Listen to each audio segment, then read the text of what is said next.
Hey everybody, this is Nick Baldwin, and today I'm being joined by one of the top prospects in the UFC's flyweight division. It's Jeff Molina, who's coming off a big knockout win this past weekend at UFC Fight Night over Daniel da Silva. Jeff, how are you? I'm good, brother. I'm good. How are you? I'm doing very well. Thanks so much for taking the time. I appreciate it, and congratulations on the big win. How are you feeling physically after that fight? Just a few days out, you didn't really take a whole lot of damage, or are you feeling like you need a rest, or that you could probably get back in there right away? Yeah, man. I feel good.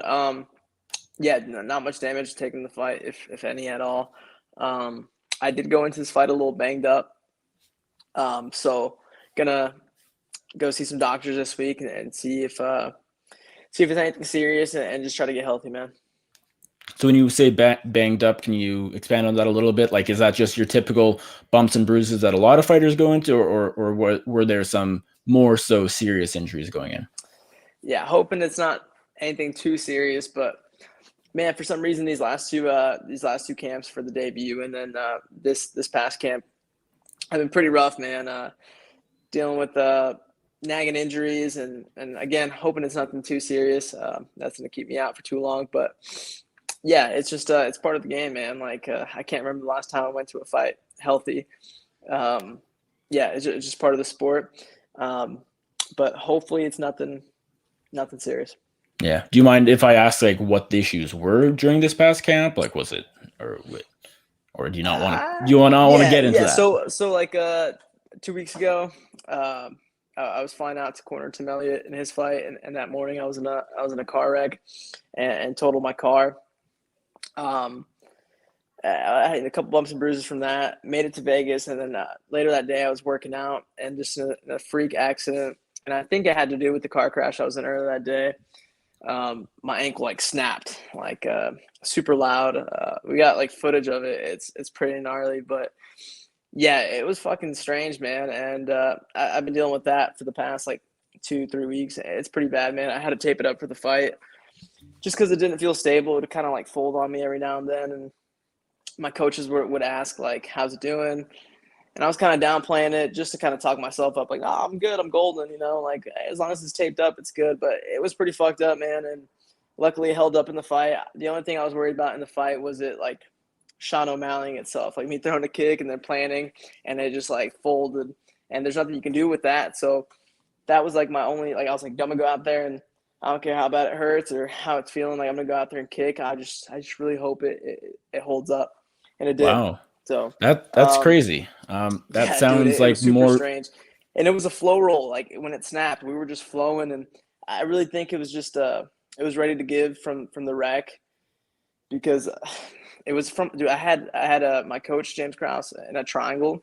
Again, we're just flow rolling, so nothing serious. This is fight week. We're working out in the workout room and put him in a triangle, and then next thing I know, he postures up, and my ankle snaps, and it pops super loud, and I'm like in shock, and I felt like a sharp pain in my foot, and I expected to look down and see like my foot dangling, like Anderson Silva style.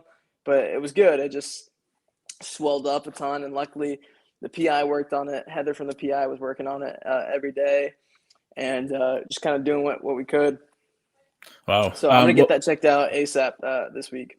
first of all, sorry to hear about that accident. I'm glad you're okay, and of course, sorry about the car. But you know, more importantly, Uh, you're okay. It doesn't sound like it was all that serious. I mean, you said you're training that day, I guess. So, which is crazy. But as far as the ankle injury, so do you not even know what it was? Like whether it was some sort of a fracture or just like, do you know what actually happened? Yeah, there's speculation. Obviously, they can't be for sure until I get like an MRI or an X-ray. But the PI, the PT people at the PI think it's like a tendon popped, and then there's possibly a tibular fracture because the way it's my ankle, but like if I touch my heel, I can feel it. So it's that's kind of why they're speculating it could be a fracture in there, but again, hoping it's nothing too serious, but we'll figure it out probably in the next week or so. With that and the car accident combined, did you consider pulling out of this fight? Nah, nah, man. no, Didn't cross your mind? I would be lying if I said it didn't cross my mind. But that's always there, man. Like most fighters have that. Like, if X happens, like we can pull out. So it's. I was in a fight regardless, man. Like my only concern was that not holding up as far as like Yeah. stability, but it did. But yeah, I'd be lying if I said it didn't cross my mind. But it was like, we're fighting on this motherfucker, dude. Like, yeah. The work had been put in, man. It was a long camp. It was about a 12-week camp. I was already in shape, so it was just man, this fight game is crazy, dude. Like, sometimes you just got to roll with the punches, no pun intended. And the name of this game is overcome and adapt. And that's with anything, and especially in the middle of a pandemic, man. Like that's been the name of this game. Is like you have to be able to overcome and adapt whatever that situation is. It happens in fights. It happens in fight camps. It happens in life. And I feel like I've done a really good job of just dealing with circumstances in life in the last year and a half, whether it's like health or family issues or personal issues or fighting. And that's something that my coach James Krause preaches, and it's something I've really in the last like year and a half, 2 years, really developed that kind of mentality is like, adapt and overcome and just kind of trust the process. How did the ankle feel during the fight? It felt okay. In the back, warming up for the fight, it didn't feel too hot, man. It didn't feel as good as I thought it would on fight day. Again, the injury happened about 2.5 weeks out from the fight, so I was babying it. Wasn't doing a whole lot the last 2.5 weeks, and I just thought it'd feel better by the time the fight came around, just because I had been babying it, and it didn't feel the way I thought it was going to. And maybe I was just playing it up in my head, but I was definitely in my own head in the back, and my coach saw that. James picked that up pretty quick and was like, "Hey, motherfucker, like lock it in." Verbatim, he said that, lock it in. Like, he's like, "Man, like what's wrong? Is it the ankle?" And we talked, and he told me all the right stuff I needed to hear, man. Like, he's like, you can either fight with that mentality of like, oh, my ankle is fucked up, boo-hoo, or you can fight with like, you're going to fight regardless, and it's true. And he told me exactly what I needed to hear. And it was like, all right, like I'm going to fight. Like, I don't care how bad this is bothering me. Like, I've been through worse. So, yeah, James, again, just another example of why he's such a great coach, but he told me exactly what I needed to hear. How is it feeling a few days later? Like as of right now, as we're talking on this Tuesday afternoon, is it sore? Do you feel it? Does it feel okay? How do you describe it? Yeah, it's definitely sore. I can walk fine. I just can't do any other like physical activities fine. Like if I wanted to run, I can do that. I tried to play like the Oculus yesterday, little boxing game that my brother has. Couldn't really do that. Yeah. I'm gonna get back to working out this week though, man. I'm still in Vegas. I get back home tomorrow. I'm gonna just do what I can. Again, adapt and overcome, and kind of just do what you can. I plan on going to strength and conditioning tomorrow, and obviously I won't be able to move too much on the foot, but I'll be able to do other things. So. Last thing I want to ask you about the ankle, because there's a lot of other things to get to. Do you think any of this, not being able to go for a run right now or not being able to play the Oculus, do you think the injury got worse during the fight, or is this all just because of the initial injury 2.5 weeks ago? Yeah, the fight definitely didn't help. I knew I was going to go out there and kick regardless, man. Kicking such a big part of my game, and the game plan was to not be kicking a ton. The only kick that didn't hurt to throw was the teep, which is a weapon I use a lot anyway. But from the open stance, I fought a lefty. I'm primarily ortho. That open stance body kick's just too cash money to not throw. So I threw it, and yeah, I think that's why it's this ankle's affecting me a little more in the past couple of days, is because I threw that body kick twice. Yeah. And one time I didn't land it flush, and I caught part of his elbow, and that didn't help for sure. So the fight played out basically. The first round was a bit back and forth, a lot of ground sequences, and then you just went out and destroyed him early in that second. In that first round, during as you guys were sort of scrambling on the ground, he was looking for a submission. Never really had you in any great attempt, but definitely was looking for it. Did you ever feel like you were in danger, or hey, if I do the wrong thing, this isn't going to end well? Like what's going through your head on the ground in that first 5 minutes? Yeah, Nick, we knew he was slick off his back. We knew he was a high level black belt in jiu-jitsu, slick off his back, and it kind of went as expected. Yeah, I never really felt in too much danger. I guess the only time where I had like oh shit, I need to work out of this ASAP was I think it was on the second armbar attempt. He actually got almost full extension, so like it was in this motion here, and I was like, oh, it's about to. He broke my grip with my hand, but I immediately went like hitchhiker, and I was out. That was the only time where I had like okay, I could be in danger here, but even when he had my back, I never let him secure both hooks. He was never choking me at all. I was good, man. And those were all positions we trained at least 500 times this past 12 weeks, man, at least. Excuse me. Yeah, so it was all familiar territory, and I never really felt in danger there, man.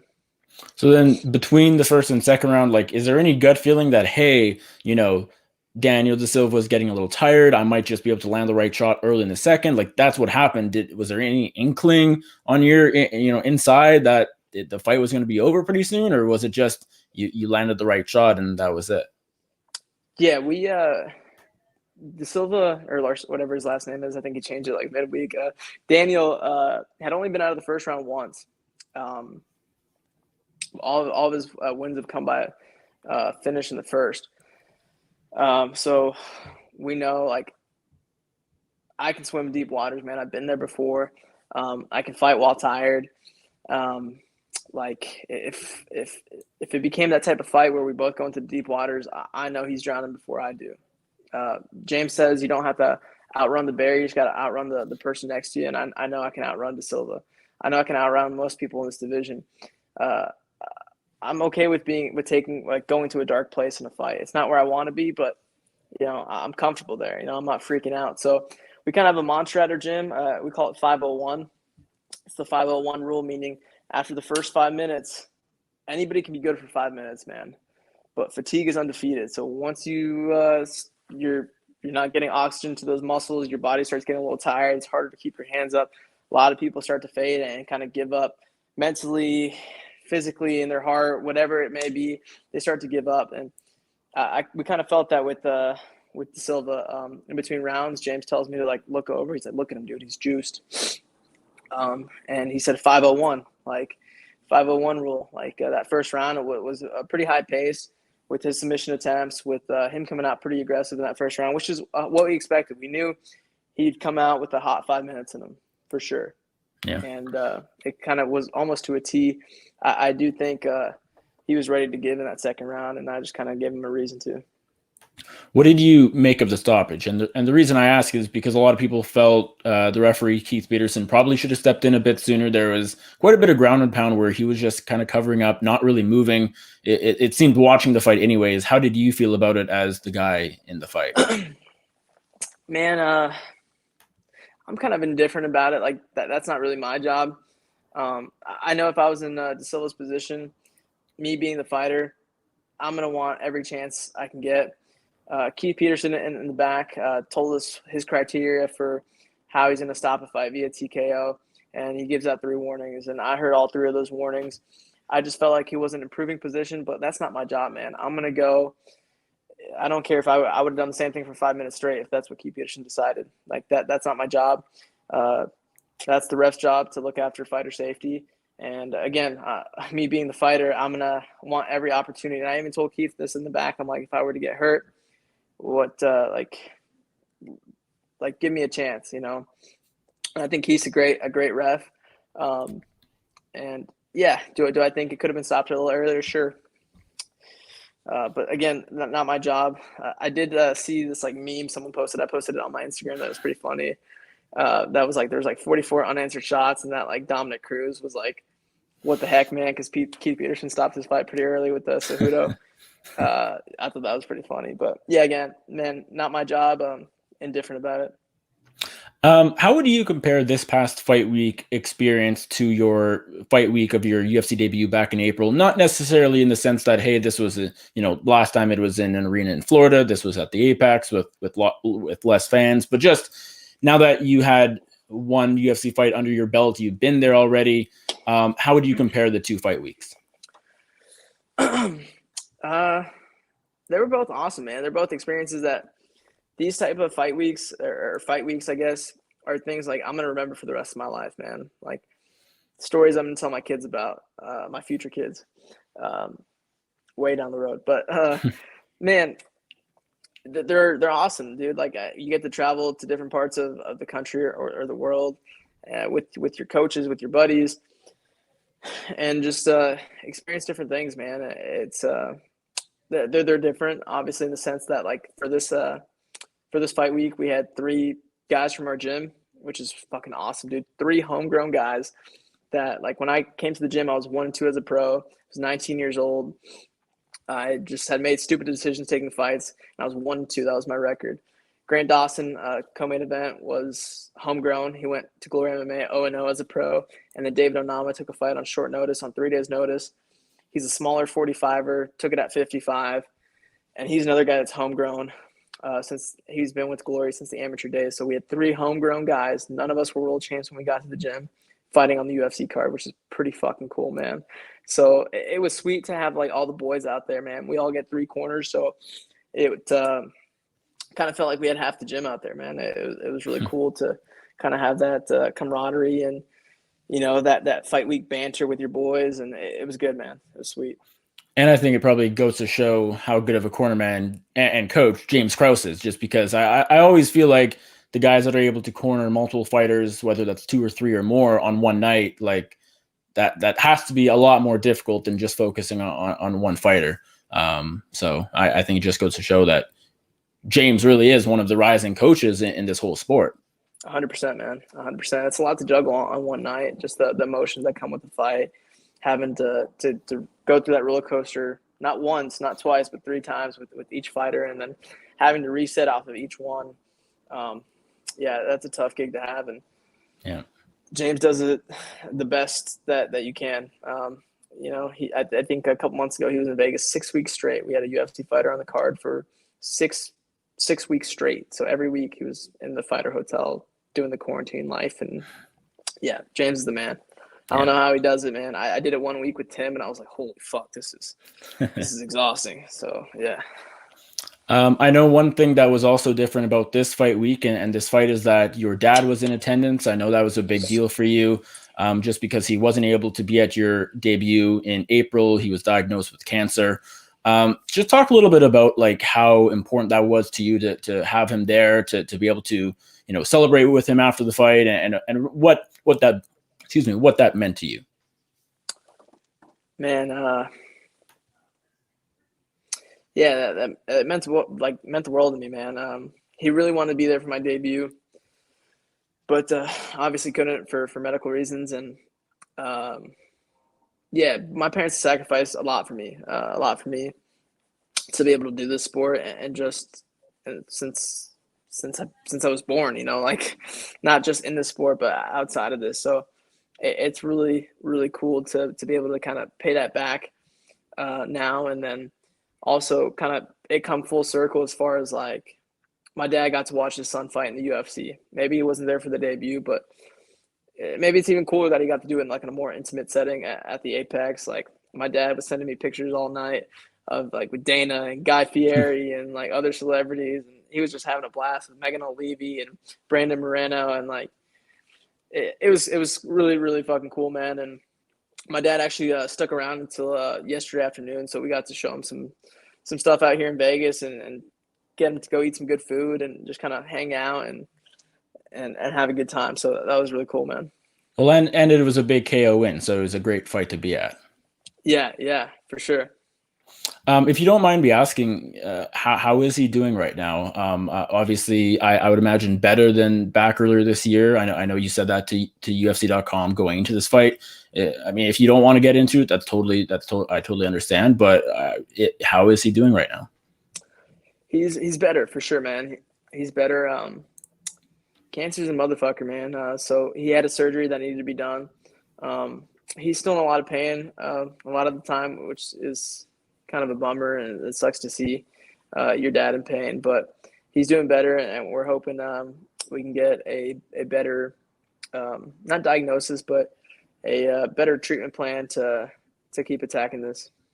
For sure. I know one thing you wrote on social media after the fight is that you're taking your parents on a trip to Hawaii in December. So obviously, that's a big deal. What does it mean to you to be able to give back to them and take this on this trip? I know it's for your mom's birthday as well. How fulfilling is it to be able to do this? It's honestly probably one of the coolest parts of making it to the UFC and finally being able to make a decent paycheck from fighting. This is another thing that means the world to me, man. Like, today's my mom's birthday. She's at work right now, but when she gets off work, I'm gonna FaceTime her. I'm gonna tell her to go to a certain part of the house where I printed out the flights, and I bought her like a new purse, and I put the flights in the purse. So I'm gonna get her to open up the purse, and then check out the flights. My parents haven't been on like a nice vacation in probably over 20 years. Um, so it's gonna be really cool to surprise her with those tickets here in a couple hours. Good for But you, yeah, man. man, this is yeah, it's fucking awesome, man. When I got the bonus for Mother's Day, I was able to throw her a good chunk of change, which was really cool. Like, I just put it in like a Mother's Day card, and it was super unexpected for her. Yeah, it was really cool, man. And so I guess these are things that you're able to do only really because now you're in the UFC. Now you're making maybe a bit more money as a fighter, correct? Yeah, man, we didn't. I didn't have much growing up. My parents, but we had enough. Like, my parents did everything to make sure we had enough. We just didn't have what a lot of the other kids had, which is fine. It made me into the man I am today. My parents did everything in their power to be able to get us very close to what other kids were having. Never went hungry. Always had food on the table, which is not what everybody can say, or a lot of people can say. So, uh, yeah, it's just the UFC put me in a position to where um, I have my bills covered, and then the extra money I can use for stuff like this, like a trip to Hawaii or a nice Mother's Day gift. Very nice. A few more things about sort of the aftermath of this fight. I know I was on social media as the fight's happening, just covering the event, and the main reaction I saw to your fight and to your finish was Jeff Molina is now one of the top 125 prospects in the UFC, and this guy, down the road, he's going to be a guy in the top 15 pretty soon, top 10 maybe even beyond that. Is that reaction what you saw as well, and how does that how do you feel about I guess the statement you were able to make?